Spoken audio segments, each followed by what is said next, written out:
So my name is John Gordon Rumbold. I am a second great grandson of Benjamin Rumbold. As Colin said, I think I'm the only person here born with the name Rumbold. So first of all, I would like to offer my sincere thanks to Val and all the work she's done on behalf of this great gathering.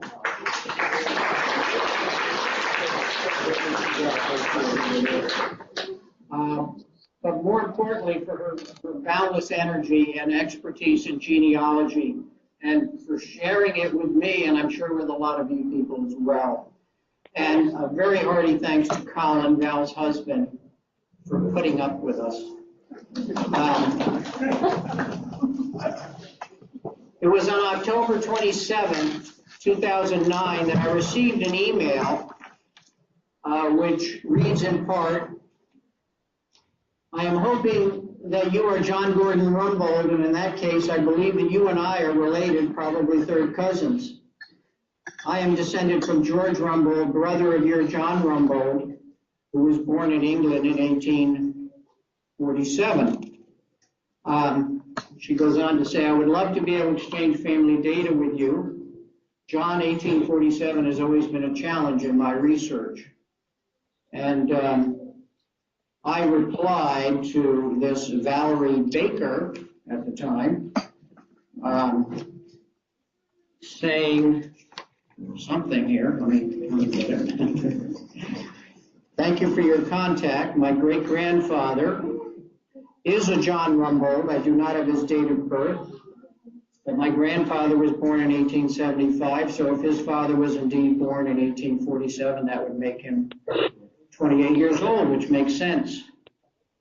My grandfather was born in Stillington, Yorkshire. I have attached a descendant tree. So that started, for me, a great journey in learning about my Rumbold roots. And as I'm sure you've been able to tell by now, I am not from England. In August 2014, I visited England on a heritage tour with my oldest son, Andy. We visited my grandparents' house and graves in Kettering. We visited Saltburn by the Sea, where John and Ellen met. We went to my father's grave in Fenniton, near Honiton in Devon. And finally, Val and Colin took us on a tour of Somborne.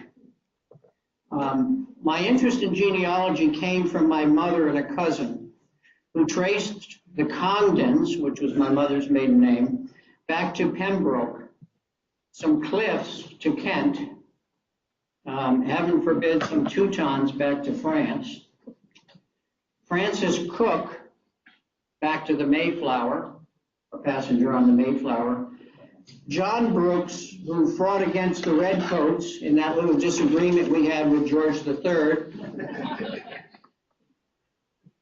some ancestors who fought in our Civil War, and some Cliffs who fought in the Spanish-American War. It was John Brooks and his Patriot brothers that spent 18 months building Fort Montgomery on the Hudson River to blockade the Redcoats from reinforcing Saratoga, New York. You might remember from your history a giant chain being built across the Hudson River there to prevent the British ships from going north. So after 18 months of building this Fort Montgomery, on 6 October 1777, the Redcoats attacked Fort Montgomery and captured it in one day. Good for them. They dismantled the chain. John Brooks was taken prisoner, something of which his family is still looking for amends.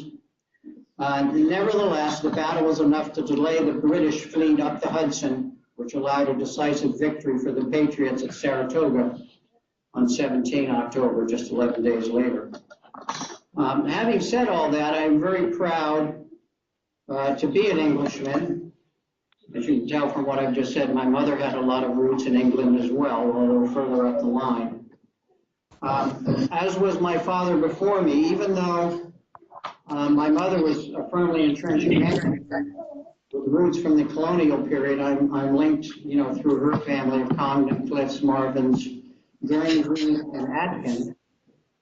The first Collington from the colonies of my mother's line was John Collington from Pembroke, who entered the Virginia colony in 1638. There is a theory, which Val doesn't buy into yet, that his wife Mary was the daughter of the 4th Earl of Pembroke, the Herbert line that also includes the Earls of Carnarvon. Although my father lived in America for as many years as he lived in England, he never relinquished his citizenship, nor did he ever attain American citizenship. In fact, he passed on his British citizenship to my brother and me when he registered our births at the British consulate in New York. So I am also a proud citizen of this land. I hold dual citizenship. When my father moved back to England in 1960, I came over for the first time and spent that summer with him touring about England. Since then, I've made many trips across the pond for business and pleasure, mostly for business. She's like, oh yeah, I know how. She's like, yeah. Val, I've become more firmly established. Show me, they have back.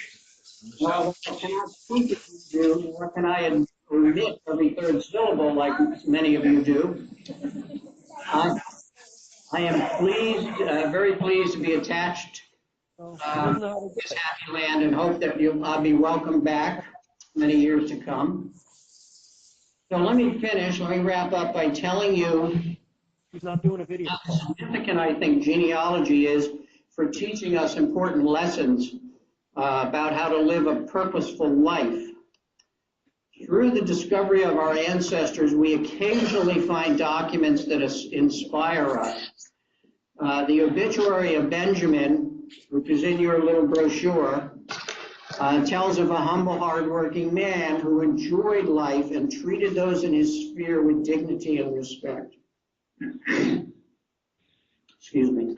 The obituary of my grandfather, which is back on the rear table there, his name was Joseph Benjamin Rumbold, and everyone called him Starro. And you'll have to excuse the little noise in the background. My daughter is watching from Texas, and she's at a swim meet for my grandson Joel. That's not me. I was muted. Well, you're not muted now.